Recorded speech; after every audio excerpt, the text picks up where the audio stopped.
Women created a problem in Shabarimala. On behalf of those women, I apologize. And as a woman, I feel responsible that we women should clear this. I undertook a study of the Shatchakra temples associated with Shabarimala, guided by Sri Arvind Subramaniam ji. I visited all the 5 temples except for Shabarimala.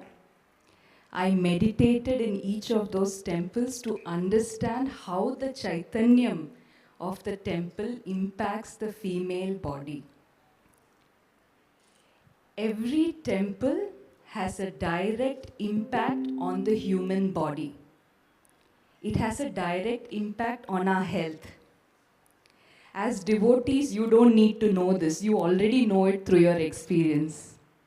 When we stand in front of the deity and fold our hands, we experience that.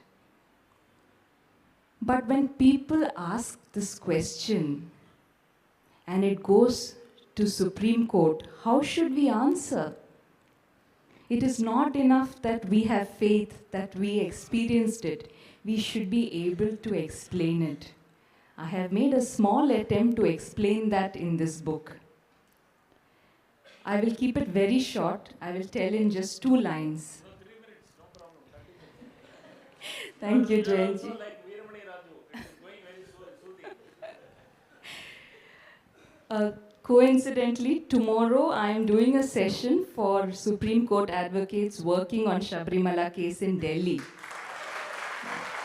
And I did not plan, but today to come here and get Bhagwan's blessings and all of your blessings is for me a very big green signal to go ahead and talk.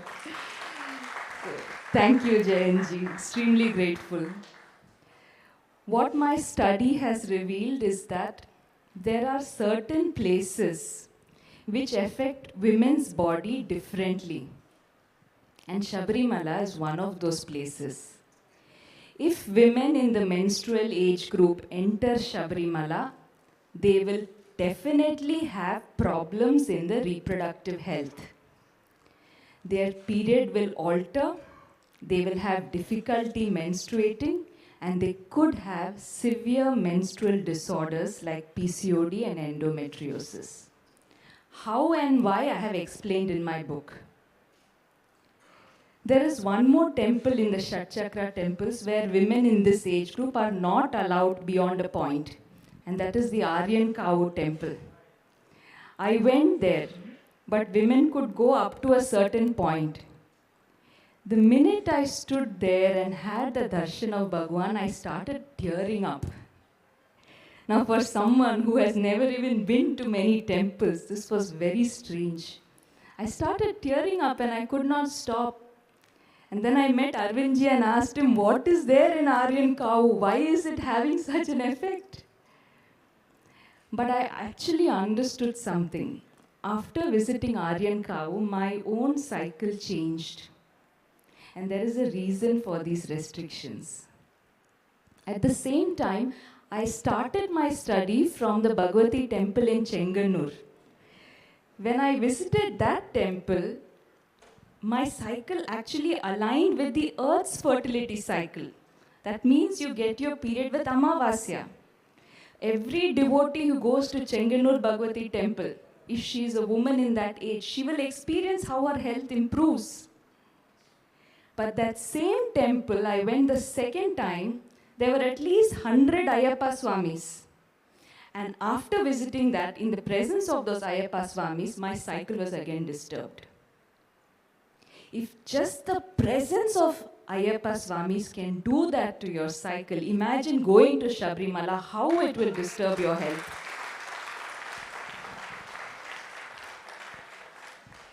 So, the restriction on women is actually protection of women's fundamental right to health.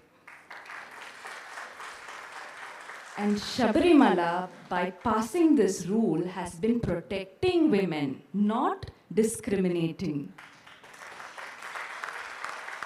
We have to take so much pride in our traditional knowledge because it understood things so scientifically. Every temple will impact your health through the chakras. The nature of the Chaitanyam in a temple affects women differently and affects men differently. This is not discrimination. This is the beauty of the way we are created. Thank you. I will give just one last example. When I was researching Sabrimala, I wanted to see anywhere else in the world, are there similar restrictions? I found two examples. Mount Athos in Greece and Mount Umin in Japan. Both these places are at an altitude of 5,000 feet and women are not allowed. Women of any age are not allowed. In fact, even female animals are not allowed. And there are many studies, not by Indians, by Americans, Europeans, there are many studies which prove that altitude impacts female fertility. And on the way to Sabrimala, Arvindji just educated me, there is Karimala, which is around 5,000 feet. So now you know why the 41-day yatra cannot be done by women. Everything, every tradition has a science to it. And we hope to present this to the court in the language of science. And let us see, maybe with all your blessings, this perspective will go through. Thank you so much. Thank you.